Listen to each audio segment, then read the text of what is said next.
পৃথিবীতে যত আল্লাহওয়ালারা আসছে সবই তো মায়ের পেট থেকে আসছে। মাগো আপনি যদি ভালো হয়ে যান, মা আপনার সন্তানটা ভালো হবে।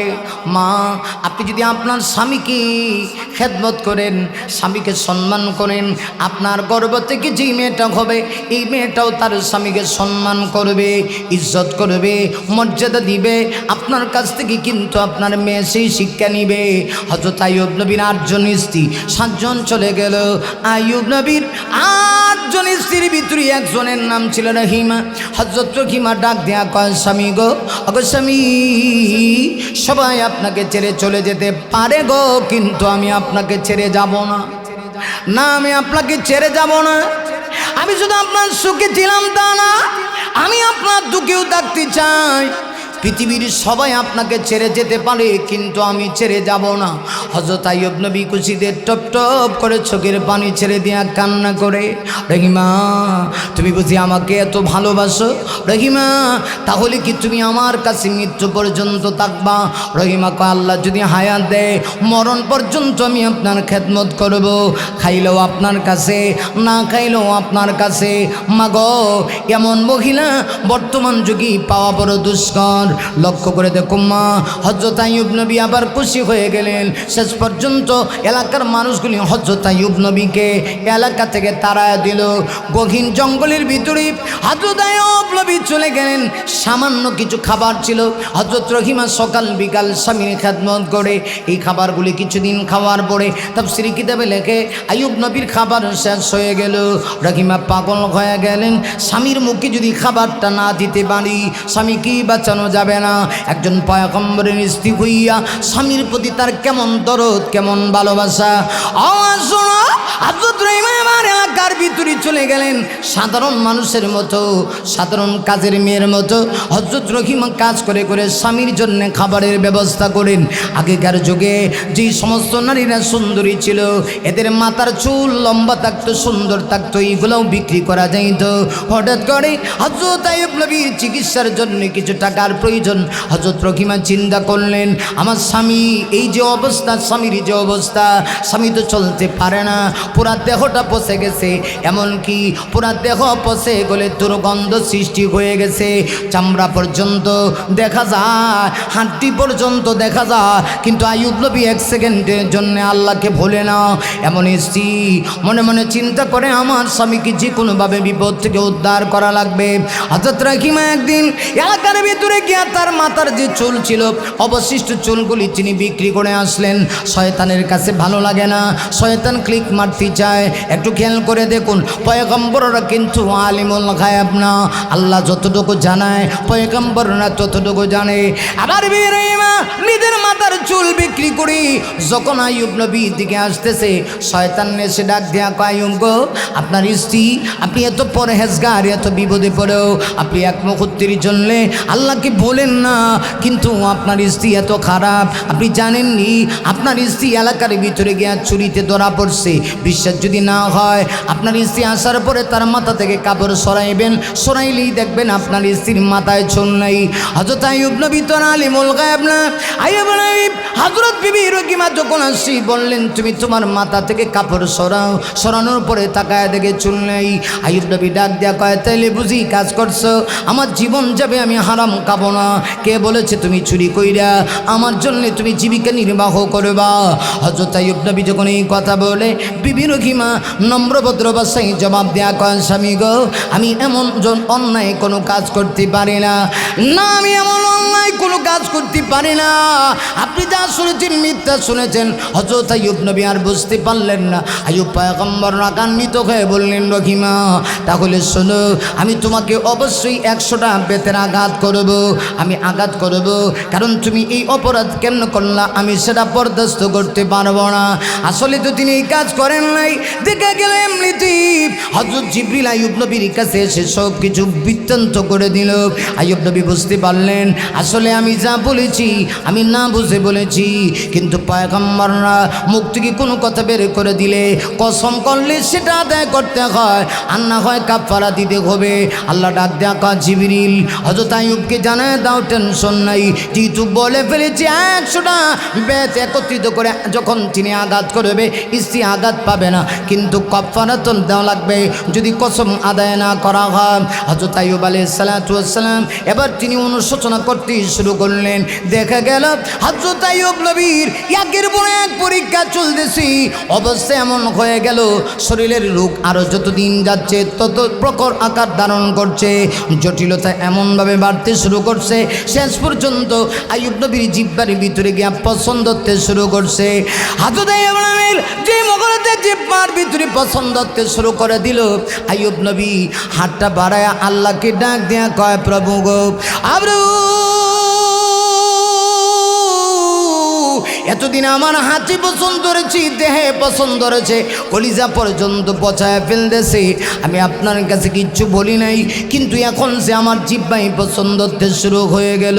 আল্লাহ, এই জিহ্বা দিয়া না আমি আপনার জিকির করি, আল্লাহ আমার দেহ পচে যাক কোনো দুঃখ নেই, আমার হাত পচে যাক কোনো দুঃখ নেই, আমার পা পচে যাক দুঃখ নেই, আমার সব কিছু শেষ হয়ে যাক দুঃখ নাই গো, কিন্তু আমার জিহ্বা যদি তুমি পোড়ায় দাও, জিহ্বা যদি পচে যায়, আল্লাহ এই জিহ্বা যদি নষ্ট হয়ে যায়, এই জিহ্বা দিয়ে আমি কেমনে তোমাকে না স্মরণ করব, আল্লাহ আমি সব কিছু বরদাস্ত করতে পারবো, এক মুহূর্তের জন্য আপনাকে স্মরণ না করে আমি পৃথিবীতে বাঁচতে পারবো না।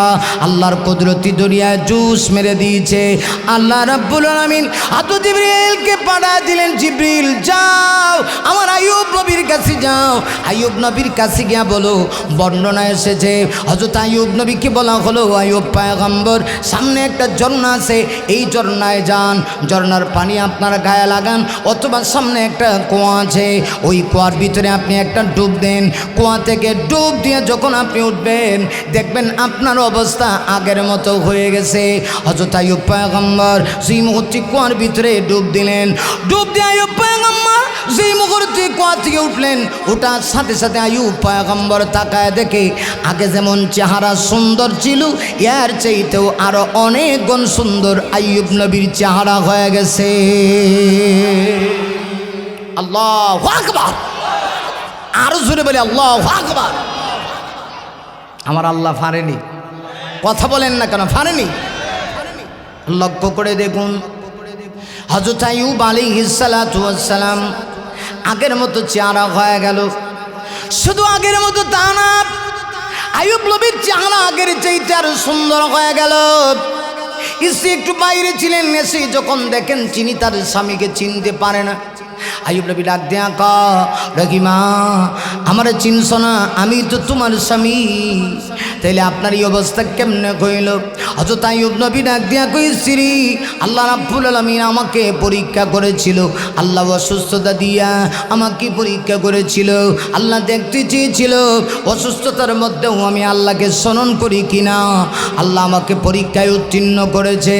আল্লাহ রাব্বুল আলামিন তখন ওই কিয়ামতের কঠিন ময়দানে ওই অসুস্থ ব্যক্তি যাকে আল্লাহ 50 বছরের হায়াত দিয়েছিল, লোকটা বলেছিল, আল্লাহ গো অসুস্থতার কারণে আমি আপনাকে স্মরণ করার টাইম পাই নাই। আল্লাহ তখন তাকে ডেকে বলবে, যা তুই জাহান্নামে যা, কারণ তুই তো আমার আইয়ুবের চাইতেও আরো বেশি অসুস্থ ছিলে না।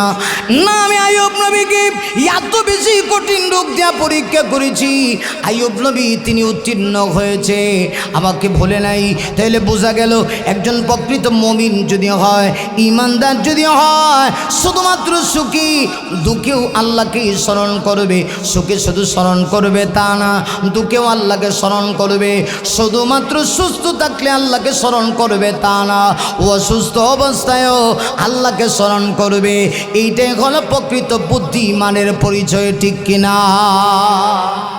কিন্তু আমাদের অবস্থা কি? আমরা সুখে থাকলেও আল্লাহরে স্মরণ করতে রাজি না, আর দুঃখে পড়লে বিপদে পড়লে একটু আল্লাহরে স্মরণ করি। কিন্তু প্রকৃত বুদ্ধিমান কারা? আল্লাহ বলেন, আল্লাযীনা ইয়াযকুরুনাল্লাহা কিয়ামা, প্রকৃত বুদ্ধিমান তো তারা যারা আমি আল্লাহকে দাঁড়ানো অবস্থায় যেমন স্মরণ করে, ওয়া কুউদান বসা অবস্থায়ও স্মরণ করে, ওয়া আলা জুনুবিহিম এমনকি নিদ্রা অবস্থায় শোয়া অবস্থায়ও আমি আল্লাহকে স্মরণ করে।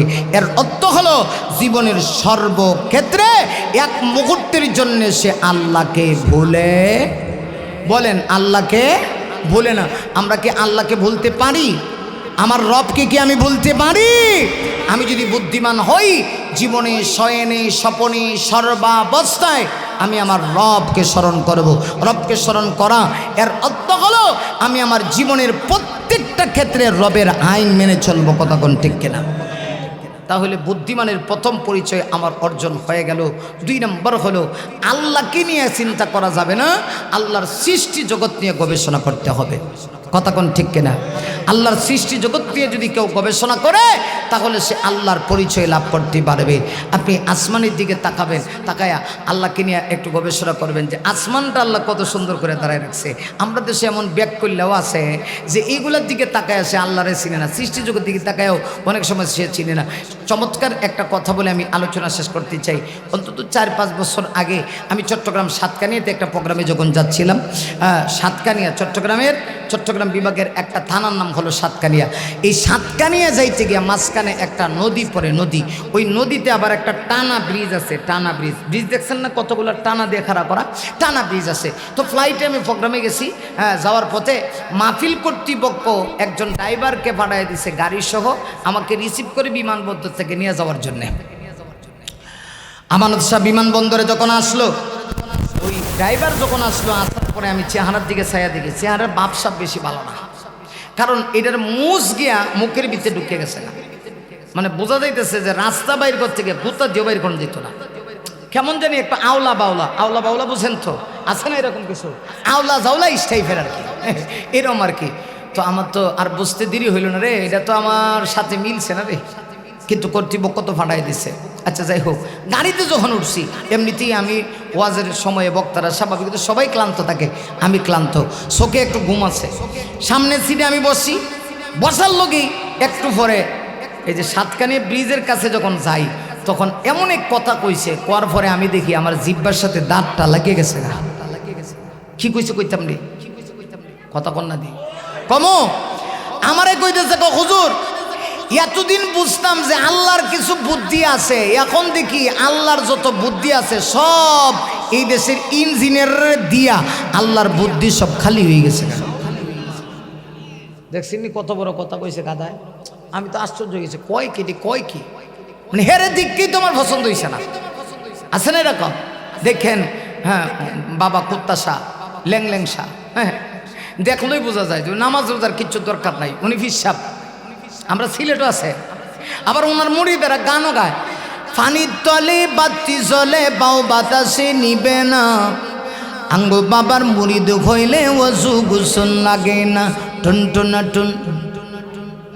নাউজুবিল্লাহ, বাইত গিয়া কইন।